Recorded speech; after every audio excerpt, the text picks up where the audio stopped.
అందరికీ hi, welcome to my YouTube channel ఏవి cooking world.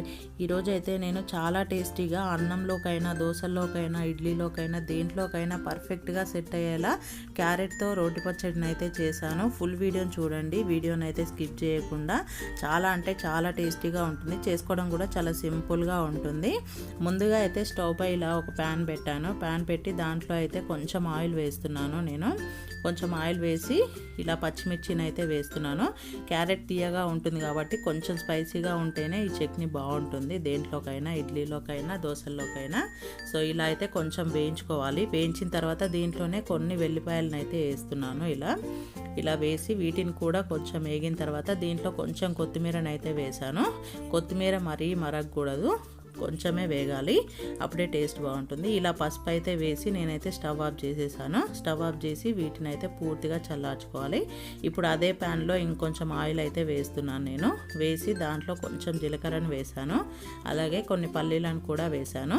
వేసి కొంచెం వేగిన తర్వాత దీంట్లో అయితే నేను ముందుగానే కట్ చేసి పెట్టుకున్న క్యారెట్ ముక్కలను అయితే వేస్తున్నాను. ఇలా క్యారెట్ని ఒక 70% అయితే ఉడికించుకోవాలి, మొత్తం 100% కాకుండా. దీంట్లో అయితే కొంచెం సాల్ట్ వేస్తున్నాను. ఇలా వేసి వేయించుకోవాలి బాగా. ఇలా 70% ఉడికిన తర్వాత తీసి చూపిస్తున్నాను చూడండి. ఇప్పుడు మనం స్టవ్ ఆఫ్ చేసేసుకోవాలి. స్టవ్ ఆఫ్ చేసేసుకొని వీటిని కూడా చల్లార్చుకోవాలి.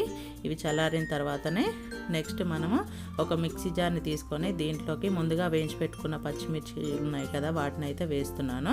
ఇలా వేసి దీంట్లో పచ్చి ఎల్లిపాయలను అయితే వేస్తున్నాను. కొన్ని వేయించాను కదా, ఇలా పచ్చి కూడా వేసుకోండి, పచ్చడి టేస్ట్ అనేది చాలా బాగుంటుంది. దాంట్లో కొంచెం ఉప్పు వేసి ఇలా అయితే మిక్సీ పట్టేశాను నేను.